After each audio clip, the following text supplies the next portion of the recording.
नमस्कार, मेरा नाम सुशील कुमार है।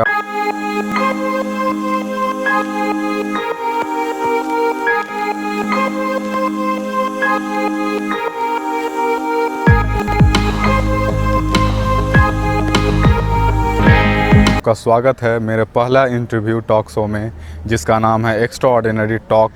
और उसका जो पहला गेस्ट है उनका नाम है मिस्टर सलज कुमार, जिनको मैं काफ़ी दिनों से जानता हूँ। बहुत अच्छे मित्र हैं और काफ़ी एक डेडिकेटेड बंदे हैं और काफ़ी अपने फील्ड में काफ़ी अच्छा ग्रो कर रहे हैं। और इनका विज़न काफ़ी बड़ा है, जिनको सुन करके आप भी इंस्पायर हो सकते हैं, हम भी इंस्पायर होते हैं। तो आपको उसके बारे में भी जानने का मौका मिलेगा और जानते हैं उनके बारे में कि क्या इनको इतना डिफरेंट बनाता है और उनके लाइफ से हम क्या क्या चीज़ सीख सकते हैं। तो चलिए मिलते हैं सलज कुमार से। हाय सलज। हाय। कैसे हैं? बिल्कुल बिल्कुल मस्त है। सबसे पहले आप हमारे ऑडियंस को बताइए, अपने बारे में थोड़ा सा इंट्रोडक्शन दीजिए ताकि वो जान सके। दोस्तों नमस्कार, मेरा नाम सलज कुमार है और मैं बात करूं तो क्वालिफ़िकेशन मेरा बीटेक है मैकेनिकल इंजीनियर में। काफ़ी दिनों से हम दोनों फ्रेंड हैं। चलिए आगे कन्वर्सेशन में बताएंगे डीप में कि मेरा क्या है, क्या बैकग्राउंड है, कैसे आगे मैं ग्रो कर रहा हूँ। तो सलज कुमार, आपसे बेसिक नॉर्मली थोड़ा सा आपके लाइफ के बारे में डीप में जानने का कोशिश करूँगा। तो उसमें जो सबसे पहला क्वेश्चन ये जानना चाहता हूँ आपसे बारे में, जैसे कि मैं आपको बहुत दिनों से जान रहा हूँ। तो पहले आप इंजीनियरिंग किए हैं, उसके बाद फिर किसी और सेक्टर में गए। तो ये जानना चाहता हूँ कि उसका रीज़न क्या था कि पहले आप कुछ समय के लिए नहीं, काफ़ी अच्छे समय के लिए एक मेजर आपका पोर्शन आप लाइफ का आप इंजीनियरिंग सेक्टर में दिए। उसके बाद कुछ हुआ, अचानक कुछ ऐसा चीज़ हुआ जिसके कारण आप एक नया सेल्स एंड मार्केटिंग सेक्टर में गए। तो उसका क्या रीज़न था और आप क्यों गए, और या फिर लोगों को क्या उससे क्या सीख लेना चाहिए और क्या वो लोग को भी जानना चाहिए, वो थोड़ा सा डिटेल में बताने का कोशिश कीजिएगा ऑडियंस को। जी हाँ, बिल्कुल बिल्कुल।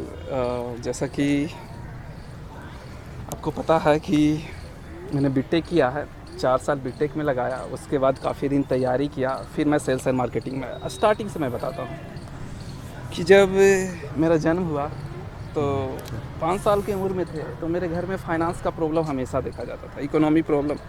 कोई भी दिन ऐसा नहीं हुआ जैसा लगता था कि परेशानी है, कोई भी मंथ ऐसा नहीं हुआ था कि मार्केट जाएं और खुल के खर्च करने की आज़ादी मिले। एक विज़न आया उस समय से कि थोड़ा बड़ा आदमी बनना है। तो बड़ा आदमी कैसे बनेंगे? तो उस समय जब हम देखते थे ऊपर आसमान की तरफ ना, तो एरोप्लेन नज़र आता था, जिसको जहाज़ भी गाँव में बोलते थे लोग।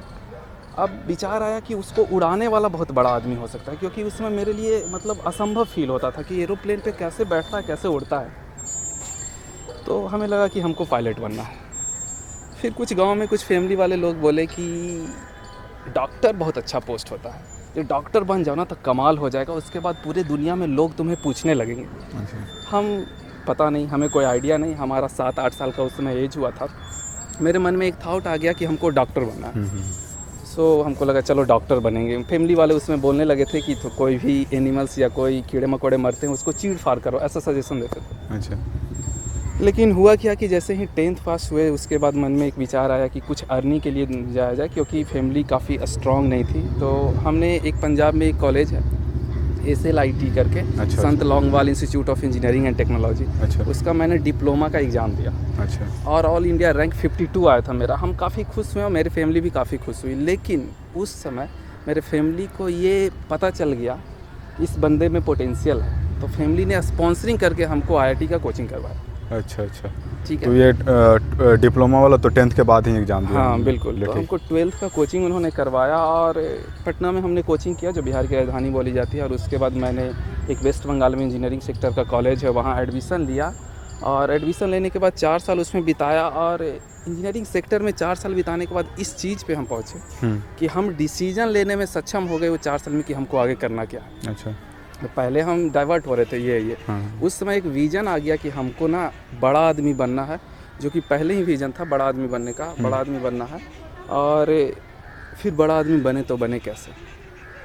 तो कुछ हम सोचे कि कुछ सेक्टर का जॉब निकालते हैं और एक अच्छा कैपिटल बनाने का मेरा फोर्स था कि कोई जॉब, जैसे गेट के थ्रू कोई जॉब निकाले तो एक अच्छा कैपिटल बना लेंगे, फिर कोई बिजनेस शुरू करेंगे। उसी बीच में हमको आयुर्वेदा का एक प्रोडक्ट, तो हमें लीवर में इन्फेक्शन हो गया था। तो समझ में नहीं आ रहा था क्या करें, कैसे सिचुएशन हो गई थी कि हम बच पाएंगे कि नहीं। और उसमें आयुर्वेदा प्रोडक्ट ने हमें रिजल्ट दिया और वो बोल सकते हैं मेरे लाइफ का किक मिल गया। मेरा लाइफ का पंच पॉइंट था कि अब मिल गया सलज मौका बिज़नेस शुरू करने का। अच्छा। और इस सेक्टर में बिज़नेस शुरू करा, उस दिन से हमने पीछे नहीं देखा और आज हमने लगातार 2.5 साल हो गए मेरे उस सेक्टर में और आज उसी को कर रहा हूँ, मैं उस बिज़नेस को कर रहा हूँ। मतलब आपको लगा कि मतलब कुछ ऐसा आपका जेन्युइन प्रॉब्लम था बहुत ज़्यादा जिससे आप परेशान थे और वो आप प्रॉब्लम कोई सेक्टर आपको सॉल्व किया तो लगा कि दूसरे लोगों को भी इसका ज़रूरत होगा, बिल्कुल, तो हमको वो चीज़ सर्व करना चाहिए, तो उसके लिए आप ये चीज़ रहे। तो जैसा कि मैं आपको बहुत सालों से जानता हूँ, बहुत सालों से मतलब डीपली जानता हूँ, तो उससे मतलब जैसा आप मतलब आप मेरा अनुभव रहा आपके साथ, तो आपका जो विज़न है जिस तरह का हमको जानने को मिला या फिर आपसे भी मतलब कोई सुने हैं, तो आपका एम था कि हमको बिजनेस करना है लाइफ में। तो ये ऐसा क्यों था, क्यों बिजनेस करना था या फिर जॉब क्यों नहीं करना था, और या फिर इंजीनियरिंग का जो सेक्टर था उसमें जॉब करके उसमें भी अच्छा खासा एक मुकाम पाया जा सकता था, बट उसको छोड़ करके आप इस सेक्टर में क्यों आए, उसका रीज़न क्या था, बिजनेस सेक्टर में क्यों आए? देखिए सबसे बड़ा जो स्ट्रॉन्ग रीज़न था, जैसा मैंने पिछला का डिस्कशन में बताया कि बड़ा आदमी बनना था, तो बहुत कम लोग ऐसे थे, या बोल सकते हैं अपने फैमिली में, अपने सोसाइटी में हमने ऐसा लोगों को नहीं देखा था कि जो जॉब करें और काफ़ी बड़ा नाम है। तो बहुत कम लोग थे, बहुत कम पोर्शन थे और हमें ऐसा फील ही नहीं हो रहा था कि हम जॉब करके बन पाएंगे उस लेवल पे। इसलिए मैंने ये बिज़नेस का सेक्टर स्टार्ट किया, सेल्स एंड मार्केटिंग का सेक्टर स्टार्ट किया। ऐसे भी हम लोग बचपन में बहुत सारा देखते हैं, जैसे अंबानी वगैरह सब सुनते हैं कि टाटा बनना है, अंबानी बनना है, क्योंकि वो लोग बड़ा आदमी हैं। तो वो देखें कि वो लोग भी बिजनेस सेक्टर से ही किया, तो लगा कि हम लोग को भी लगता है कि नहीं, बिजनेस सेक्टर में ही करके कुछ बड़ा मुकाम हासिल किया जा सकता है। तो मतलब सलाह जैसा कि आप अभी बताएं, उससे हमको लगा कि आपका तो एक ये विजन था कि बिज़नेस स्टार्ट करने के लिए, क्योंकि जो भी बड़े लोग हुए हैं सारा बिज़नेस से स्टार्ट करके हुए हैं, बट आप बिज़नेस सेलेक्ट किए, लेकिन बिज़नेस में बहुत सारा सेक्टर होता है, लेकिन उसमें आप सेल्स एंड मार्केटिंग सेक्टर को क्यों चुने, उसका क्या रीज़न था या फिर क्या उसका पॉसिबिलिटी है, या लोग को क्या क्या ऐसा मतलब अपॉर्चुनिटी मिल सकता है जो सेल्स एंड मार्केटिंग में आगे करियर बनाना चाहते हैं, उनके बारे में थोड़ा सा डिटेल में बताएं ताकि उनको आइडिया लगे। चलिए, बहुत ही अच्छा क्वेश्चन था और आजकल के यूथ लोगों के लिए बहुत ज़्यादा ज़रूरी है ये क्वेश्चन का जवाब मिलना, क्योंकि देखिए जब हम कॉलेज में एडमिशन लिए थे फर्स्ट ईयर, तो जैसा आपको भी पता है कि मेरा ना हॉस्टल फार्मेसी में दिया गया था। हाँ। 1 साल हम फार्मेसी में रहे थे और वहाँ एक एम फार्म करने वाले एक बोल सकते सीनियर आए थे जिनका नाम आनंद झा था। वो चाईबासा झारखंड के रहने वाले थे। अच्छा। एक चीज़ मैंने उनसे सीखा कि कोई भी सेक्टर, कोई भी करियर इम्पॉर्टेंट या अच्छा तब होता है जब उसका अफेक्ट सोसाइटी पे सबसे ज़्यादा पड़े। और हमने देखा कि सेल्स एंड मार्केटिंग में हम कर रहे हैं और हम आयुर्वेदा प्रोडक्ट में डील कर रहे हैं, तो हम मैक्सिमम लोगों को हम टच कर रहे हैं और उन लोगों को टच कर रहे हैं और उनका हेल्थ हम सही कर पा रहे हैं। मतलब किसी न किसी तरह हम सोसाइटी को फुलफ़िल कर रहे हैं, कुछ प्रॉब्लम को सॉल्व करने में सक्षम। एकदम। तो सोसाइटी के प्रॉब्लम अगर सॉल्व करेंगे तो आप जिस भी सेक्टर में है ना, वो सेक्टर का ग्रो काफ़ी तगड़ा होने वाला है और आप पूरी तरह वो फुलफ़िल कर रहे हैं कंडीशन नेचर का। हमारा आपका कंडीशन नहीं, नेचर का कंडीशन है कि सोसाइटी के लिए आप काम करेंगे तो आपकी डेवलपमेंट तगड़ा होगा। दूसरा, आजकल यूथ के लिए क्यों ये अपॉर्चुनिटी अच्छा है, ये पॉइंट मैं बताना चाहता हूँ कि देखते होंगे जैकमा का एक स्टेटमेंट था कि आप लाइफ टाइम एक्शन नहीं ले सकते, लाइफ टाइम रिस्क नहीं ले सकते, लाइफ टाइम आप ट्रायल नहीं ले सकते। तो यूथ जो 20 से ऊपर हो गए या बोल सकते 25 से ऊपर हो गए ना, वो आसानी से ट्रायल ले सकते हैं।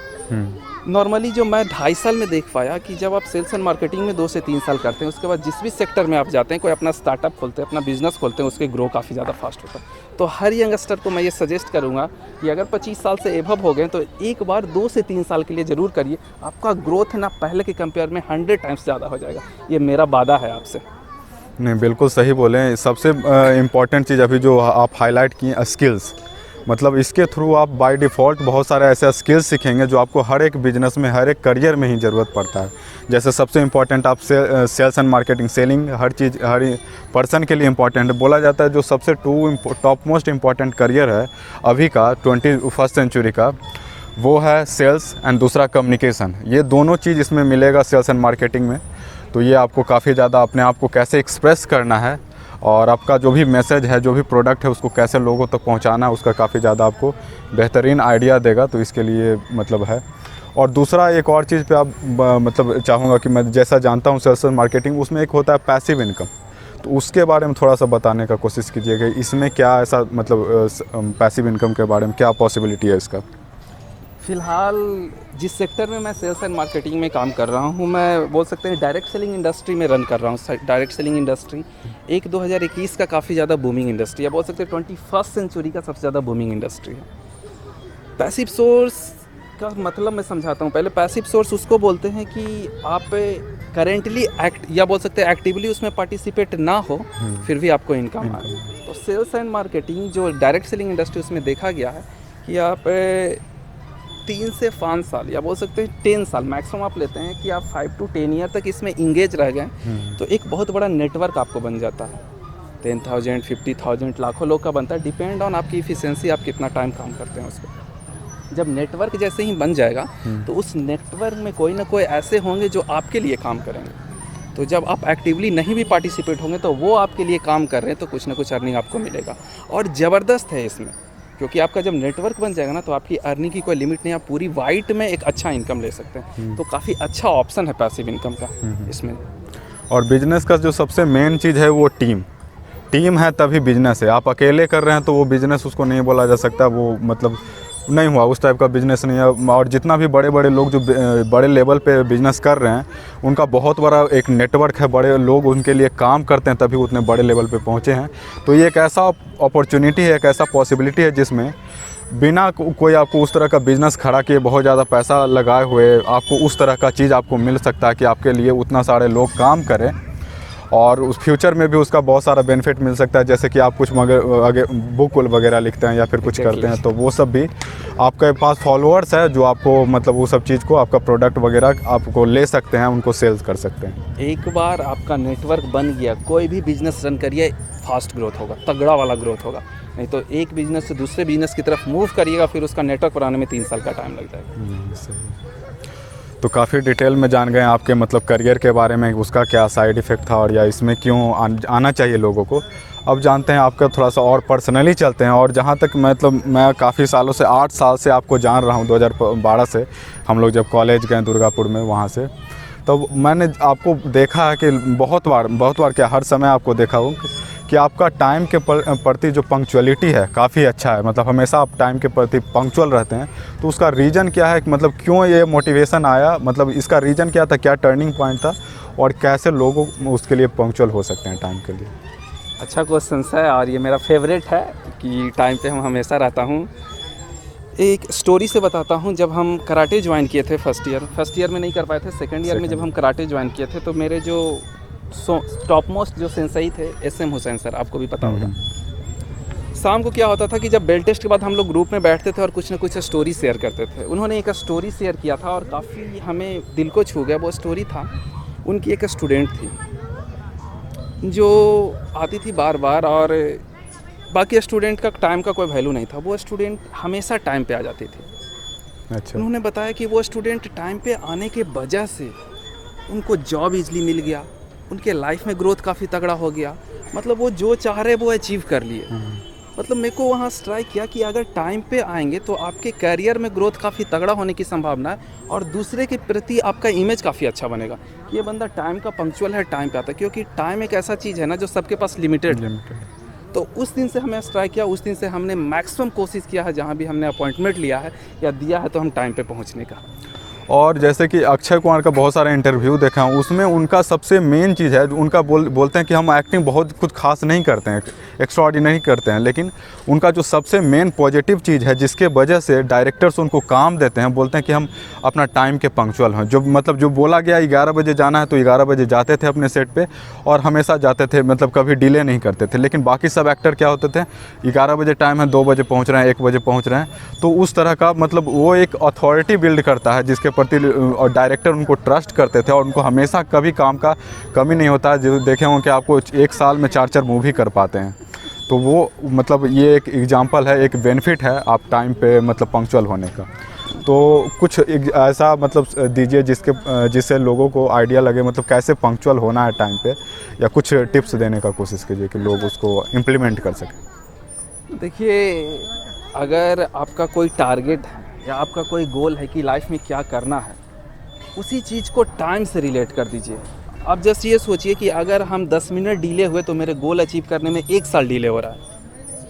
आप कभी नहीं, फॉर एग्जांपल आपका पेरेंट्स बीमार है, आपका पेरेंट्स का तबीयत ख़राब है और वो 40 किलोमीटर डिस्टेंस पे है। डॉक्टर का कॉल आया कि आप 1.5 घंटे में नहीं पहुँचेंगे, आपकी मदर की डेथ हो जाएगी, क्या करोगे आप? टाइम पे नहीं पहुंचोगे, एकदम पहुँचे। क्योंकि वहाँ रिलेट कर पाए हम गोल को कि मेरी मम्मी को बचाना, मेरी मदर को बचाना, मेरी मदर को लाइफ सेव करना। तो आपके लाइफ में जो भी गोल है उसको रिलेट करिए, तब आप टाइम पे हमेशा पंक्चुअलिटी आ पाइएगा। अच्छा, नहीं बेसिकली बताएं कि मतलब टाइम क्यों सेव करना, पर्पस होना चाहिए। जब तक पर्पस बड़ा नहीं होगा आप टाइम सेव नहीं करेंगे, उसके लिए अवेयर नहीं हो पाएंगे। मतलब लाइफ में आपका एक कुछ गोल होना चाहिए। आपका गोल होगा कि नहीं अभी मतलब इतना समय में पूरा करना है, तो उसके लिए आप थोड़ा सा पंक्चुअल हो पाइएगा टाइम में। तो बेसिकली ये बोलना चाहते हैं कि आप लाइफ में कुछ गोल बनाइए जिससे आपका थोड़ा पंक्चुअल होंगे, अपने टाइम को वैल्यू देंगे। तो अब चलते हैं एक और नेक्स्ट क्वेश्चन पूछते हैं आपसे सलज जी। जैसे आपको मैं देखा हूँ, मतलब एक और चीज़ जो ऑब्जर्व किया हूँ आप में खास चीज़ है कि आप अच्छे एक डिसीजन टेकर है, काफ़ी फास्ट डिसीजन लेते हैं, और जो भी डिसीजन लेते हैं उसमें लंबे समय तक कंसिस्टेंट रहते हैं। और बोला जाता है कि ये दो चीज़ बहुत बड़ा मेजर रोल प्ले करता है किसी भी इंसान के सक्सेस में। तो ये जानना चाहता हूँ कि मतलब कैसे आप इतना फास्ट डिसीजन ले पाते हैं और कैसे उस पर कंसिस्टेंट रहते हैं, कैसे उसको मैनेज करते हैं कंसिस्टेंसी को। बिल्कुल अच्छा क्वेश्चन है, और बोल सकते हैं आज ज़माना ना फास्ट मूवर का है, फर्स्ट मूवर का नहीं। आज आप फास्ट मूव नहीं करिएगा तो लोग पीछे छोड़ देंगे आपको। तो डिसीजन लेना फास्ट बहुत ज़रूरी है। जैसे हमने सेल्स एंड मार्केटिंग में एज ए करियर बनाया, दो चीज़ हमें ज़्यादा स्ट्राइक की। एक तो हमारा हेल्थ इंप्रूव हो गया, और हम जैसे करोड़ों लोग हैं इंडिया में जो हेल्थ से परेशान हैं, अच्छा। हेल्थ से ग्रसित है, जिनको हम ठीक कर सकते हैं, पहला। दूसरा कि सोसाइटी के लिए काफ़ी ज़्यादा हेल्पफुल हुआ ये चीज़। अच्छा। और हमारे माइंड में स्ट्राइक किया कि सोसाइटी में बेनिफिशियल हो रहा है, इसका मतलब और कोई चीज़ करना ही नहीं है जब तक इसमें कुछ प्रॉब्लम ना आता। सोसाइटी के लिए बेनिफिट, यंगस्टर के लिए काफ़ी ज़्यादा हेल्पफुल, और यंगस्टर ठीक होंगे तो कंट्री का ग्रोथ होगा, और किसी भी सोसाइटी का, किसी भी एरिया का ग्रोथ होगा। तो इस वजह से मैंने डिसीजन फास्ट लिया, फिर इसको इम्प्लीमेंट किया अपने करियर में, अपने सोसाइटी में, अपने फैमिली में। अच्छा रिजल्ट मिला, उन्हें फीडबैक काफ़ी तगड़ा मिला, अनबिलीवेबल। हमें विश्वास नहीं था कि प्रोडक्ट का रिजल्ट इस तरह मिलेंगे, और फिर उसको हमने आगे करते गया, कैरी फॉरवर्ड करते गया, हम कैरी ऑन करते गया, और आज अच्छा दिन प्रतिदिन काफ़ी ज़्यादा सफलता मिल रही है। तो पीछे मुड़ने का कोई चांस ही नहीं है। जब हम इम्प्लीमेंट किया, सफलता मिल रहा है, तो पीछे का कोई चांस ही नहीं। मतलब कि डायरेक्टली ये सोसाइटी को काफ़ी ज़्यादा हेल्प कर रहा है, जिसके कारण आपको लगा कि नहीं इससे बेटर कोई काम नहीं हो सकता। और हेल्थ के बिना तो आदमी मतलब सब कुछ आपको मिल जाए, हेल्थ नहीं है तो सब बेकार है। तो हेल्थ भी दे रहा है और फिर वेल्थ भी दे रहा है, तो इससे बेटर क्या चीज़ हो सकता है। और उन लोगों को दे रहा है जो उस चीज़ के लिए कैपेबल नहीं है। उस तरह का लाइफ नॉर्मली पॉसिबल नहीं हो सकता है उस नॉर्मल एजुकेशन में, लेकिन उन लोगों को भी ये पॉसिबिलिटी दे रहा है, तो वो बड़ी बात है। बिल्कुल। आप देखिए, अगर आपका हेल्थ का इशू जाता है ना, तो आप हॉस्पिटल में जाते हैं जनरली, वहाँ आपका वेल्थ का भी लॉसेस होता है, आपका फाइनेंशियल लॉस होता है, आपका फिजिकल लॉस होता है, शरीर इंजोर हो जाता है ऑपरेशन होने पे, काफ़ी दिन के बाद बेड रेस्ट करना पड़ता है, और फैमिली भी इन्वॉल्व होते हैं कुछ। और ये सारी चीज़ों से इससे छुटकारा मिल सकता है। एक प्रोबेबिलिटी है कि आप वेलनेस की, आप ठीक रहते हुए भी वो दवा का सेवन करें तो वो हॉस्पिटल जाने से बच सकते हैं, और कुछ अर्निंग भी हो सकती है आपको। ये सबसे तगड़ा था, जिसके वजह से हमने इसको सेलेक्ट किया, और अच्छा रिजल्ट मिल रहा है, काफ़ी ग्रोथ मिल रहा है हमें इसमें। और कुछ मतलब जैसे कोई भी आप बहुत सारे लोग होते हैं करियर डिसाइड करते हैं ये करना वो करना, बट लोग कंसिस्टेंट नहीं रह पाते हैं, सबसे बड़ा रीज़न। तो उसके लिए कुछ टिप्स देना चाहेंगे जो लोग मतलब कि कैसे कंसिस्टेंट रहें, कोई भी सेक्टर हो, कुछ भी हो, जो भी उनका डिसीजन है उस पर थोड़ा। देखिए, कंसिस्टेंसी का तो मैंने अभी एग्जांपल दिया था कि कैसे पंक्चुअलिटी आए, उसी से मैं रिलेट करता हूँ कि कंसिस्टेंट आप क्यों रहेंगे। कोई तो एक कारण होना चाहिए। आप बताओ, एग्ज़ाम देने जाते हो तो एग्ज़ाम अगर 10 दिन का एग्ज़ाम है तो आप कंसिस्टेंट नहीं रहोगे 10 दिन, 9 दिन दे के छोड़ तो नहीं दोगे। तो किसी न किसी तरह आपका गोल या आपके प्रॉब्लम सॉल्विंग से अगर रिलेट कर पाओगे तभी आप कंसिस्टेंट रह पाओगे, नहीं तो आपका कोई वैल्यू नहीं मिलेगा। वो क्यों कंसिस्टेंट रहें, वैल्यू ऐड करना चाहिए आपको। डेली खाना क्यों खाते हो, क्योंकि लाइफ सेव करना है हमें यार, ज़िंदगी बचाना है हमें। तो आप वैल्यू किसी तरह ऐड कर पाओगे तभी आप कंसिस्टेंट रह पाओगे। और मैं सोसाइटी में वैल्यू ऐड कर रहा था, इसलिए मैं कंसिस्टेंट रहा। एक बहुत सही बात आप बोलें, जो हमको अभी रियलाइज़ हुआ एक चीज़ कि जैसे बोलें आपका एग्ज़ाम होता है 10 दिन के बाद होता है, तो आप कंसिस्टेंट रहते हैं। क्यों? क्योंकि आपके माइंड में रहता है कि 10 दिन में एग्ज़ाम है। इसी तरह लाइफ में आपका जब तक कोई गोल नहीं रहेगा ना, गोल होता है लोगों को कि हमको ये करना है, लेकिन उसका कुछ एग्जैक्ट गोल नहीं होता कि 10 दिन में हमको ये करना है, 15 दिन में ये करना है। अगर आपका वो गोल होगा कि मतलब जो भी बड़ा गोल है उसको छोटा छोटा गोल्स में डिवाइड करके उसको ले अपने माइंड के सामने रखें कि 10 दिन में हमको ये अचीव करना है, तब आपका अर्जेंसी बनेगा। और जब माइंड को अर्जेंसी मिलता है तब वो कंसिस्टेंट होता है, उस पर ध्यान देता है, उस पर फोकस्ड होता है। बहुत अच्छा पॉइंट बोले। और अब थोड़ा सा चलते हैं और कि मतलब व्यूअर के लिए कुछ मतलब सजेशन के लिए कि मतलब बोला जाए आपका जितना भी आपका लाइफ टाइम है काफ़ी अच्छा मतलब आप कर रहे हैं लाइफ में और इतना साल हो चुका है, तो कुछ ऐसा 2 इम्पॉर्टेंट सबसे मोस्ट इम्पॉर्टेंट लर्निंग जो आपको लाइफ से लगा, जो लोगों को जानना चाहिए या फिर आपको लगा इम्पॉर्टेंट है, वो क्या है? चलिए, एक इसमें भी एक स्टोरी डालता हूँ, क्योंकि लोग स्टोरी से बहुत इजीली और बहुत जल्दी समझ जाते हैं। तो लास्ट ईयर जब मैं थाईलैंड गया था, थाईलैंड जब घूमने गया था, तो वहाँ एक सेशन अटेंड करने का मौका मिला एक वीडियो के माध्यम से। वहाँ एक चीज़ पूछा गया कि स्टीम देखते हैं, जब पानी बॉयल होता है तो देखते हैं क्या कंडीशंस होती है। पानी जब बॉयल होता है कितने डिग्री पे बॉयल होता है नॉर्मली? 100 डिग्री। 100 डिग्री पे बॉयल होता है। अगर कुछ डिग्री और बढ़ा दिया जाए तो क्या होता है? फिर धीरे धीरे वेपोरेट होने लगे। एग्जैक्टली वेपोरेट होने लगता है, मतलब वो स्टीम में बनने लगता है। वहाँ वो पंचलाइन बोला ना कि आप लोग ना वहीं 2 से 4 डिग्री जो बढ़ाता है तो वेपोरेट करने पड़ता है, अपने करियर में वहीं 4 डिग्री एक्स्ट्रा लगाए हैं, जिस वजह से आप थाईलैंड आए हो। अच्छा, एक्स्ट्रा एफर्ट। हाँ, मतलब आप ना कर रहे हो काम, लेकिन वो 4 डिग्री एक्स्ट्रा नहीं लगा रहे हो यार।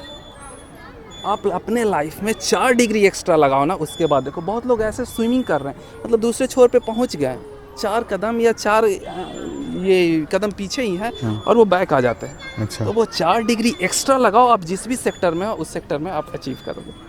नहीं, सही चीज़। इससे हमको एक आइडिया है, मोहम्मद अली का कोट था। मोहम्मद अली से पूछता था कि आप कितना पुशअप्स करते हैं, तो वो बोलते थे पुशअप्स मैं जब तक करना काउंट नहीं करता हूँ तब तक हमको दर्द नहीं करना स्टार्ट होता। मतलब क्या, जब कंफर्ट जोन से बाहर मतलब दर्द हो रहा कि अब नहीं होगा, उसके बाद वो काउंट करना स्टार्ट करते थे। वहीं बोल रहे हैं कि जब तक आप उस पोजीशन पे एक्स्ट्रा एफर्ट नहीं डालिएगा तो उस तरह का रिजल्ट नहीं आएगा। तो ये सबसे बड़ा इनका लर्निंग है, पहला लर्निंग। दूसरा सेकेंड ये था कि ज़्यादा से ज़्यादा लोगों से मिलने के बाद क्या होता है ना कि जैसे हम आपसे मिले तो सबसे पहले क्या होता है, आपके अंदर निगेटिव चीज़ें हम देखते हैं कि इसके अंदर क्या क्या निगेटिव है। लेकिन हमने क्या किया, हमने 2 साल में ये सीखा कि निगेटिव चीज़ देखना बंद कर दिया मैंने।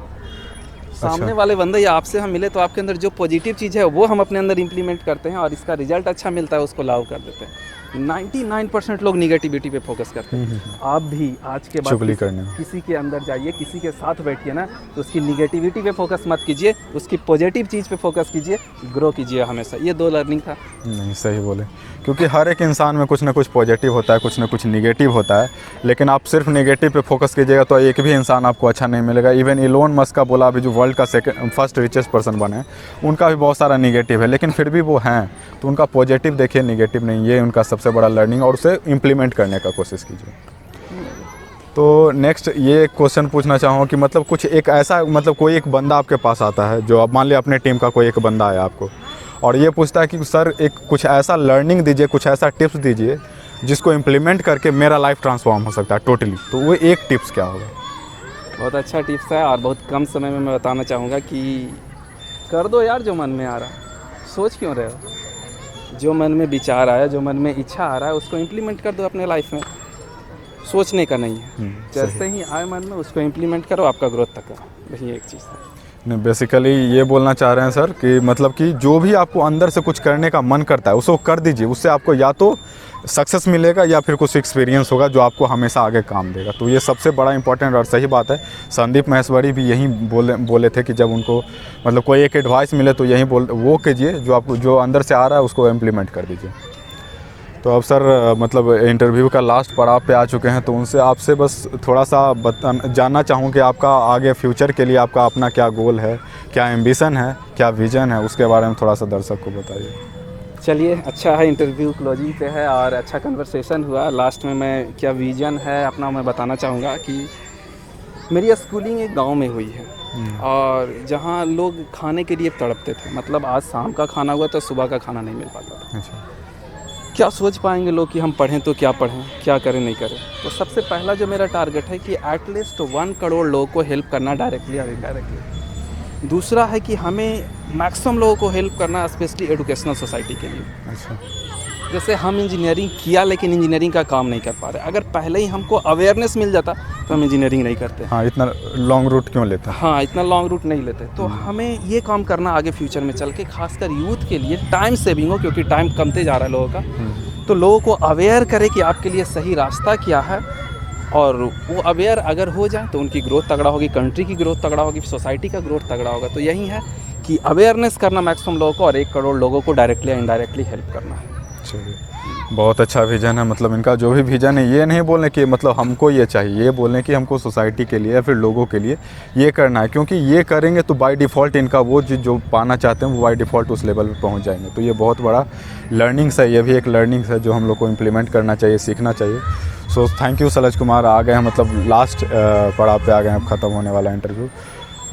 तो थैंक यू, मतलब इस इंटरव्यू में पार्टिसिपेट करने के लिए। मेरा सबसे पहला इंटरव्यू था, उसमें पहला गेस्ट आप बने हैं और फ्यूचर देखिए क्या होता है। तो उस पर थोड़ा सा आप closing word of closing. Lucky हैं हम, मेरा फर्स्ट इंटरव्यू हो रहा है किसी के द्वारा, तो हम अपने आप को लकी मानते हैं कि इस लायक ये समझे सुशील कुमार कि हमको इंटरव्यू लें। मतलब इनको लगा कि ये लाइफ में कुछ डेवलप कर रहे हैं, कुछ सफल कर रहे हैं। तो हम बहुत किस्मत वाले हैं जो मास्टर सुशील कुमार के साथ इन्होंने नेशनल और इंटरनेशनल लेवल पे काफ़ी ज़्यादा ट्रेनिंग लिया है, तो इनके साथ इंटरव्यू देने का मौका मिले। सो thank you so much, wish you all the best. साथ में रहिए, काफ़ी ज़्यादा ग्रो कीजिए। कोई भी प्रॉब्लम हो तो डिस्क्रिप्शन में आपको डिटेल्स मिल जाएगा। इनका ईमेल आईडी दे देंगे, आपको जो भी कोई क्वेश्चन पूछना है तो आप इनसे पूछ सकते हैं। सो thank you for watching this my first interview of extraordinary talk show. और बने रहिए इस तरह। मेरे इस चैनल को अभी तक सब्सक्राइब नहीं किया तो इस चैनल को सब्सक्राइब करिए इस तरह का और वैल्यूएबल वीडियो देखने के लिए। और लाइक करें और शेयर ज़रूर करें कि जो किसी के लाइफ में कुछ वैल्यू एडिशन कर सकता है। और अच्छे से रहिए, be focused and be unique.